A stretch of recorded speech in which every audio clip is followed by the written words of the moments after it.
This is Kevin with Property Forensics. Today we're going to talk about the HVAC system and how you as the homeowner can do basic maintenance on this system to extend the life of the equipment.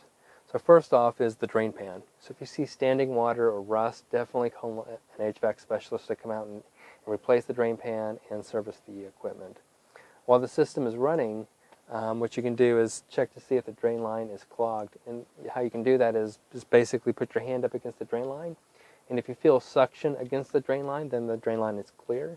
If you do not feel any suction at all, then it's clogged, and definitely have an HVAC specialist come out and take a look at it. What I'd recommend once a year, just pour bleach down the line, and that should keep the line clear. Another thing is the filter. So what you want to do is before you take out the filter, if the system's running, you will not be able to take out the filter due to the pressure that's inside the system. So you want to click the switch which is within 6 feet of the equipment, and then you'll be able to pull out the filter, and you can check to see if it's dirty, if it needs to be replaced, or if it's in good condition. This is pretty good condition. It's rather new, it looks like, or they haven't ran the system that often. But when you put it back in, you want to make sure that the arrow is pointing in the same direction as the airflow. And on the HVAC system, the airflow flows from the return to the supply. So airflow flows this direction. Another way that you can look to make sure that you install the filter correctly is the drain pan is on the supply side, and the if you have a gas furnace, the vent is on the supply side as well. Another thing to look for is sometimes they put arrows up on top of the HVAC system that tells which way the airflow is flowing in the system. So with that, let's go outside and take a look at the compressor. Okay, so now we're outside looking at the equipment. You want to make sure that there's no vegetation within 18 inches of the equipment. That just extends the life of the machine as well as increases airflow. You also want to make sure that the units are level. This again extends the life of the equipment.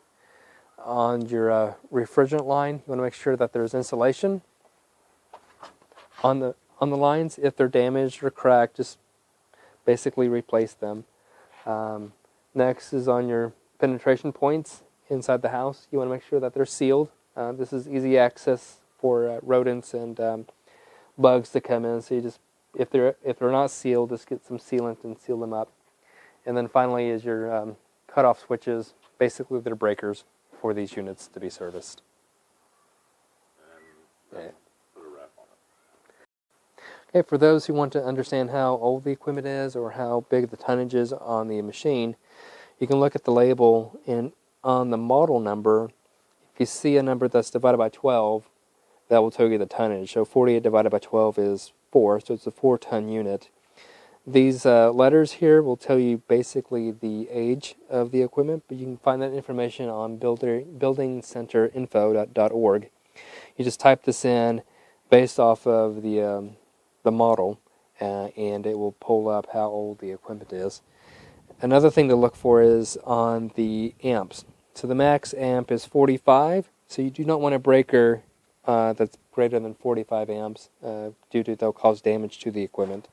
And you do not want a breaker less than 27.9 amps. So it has to be within that range, within 30 to 45 amps for this equipment to work properly.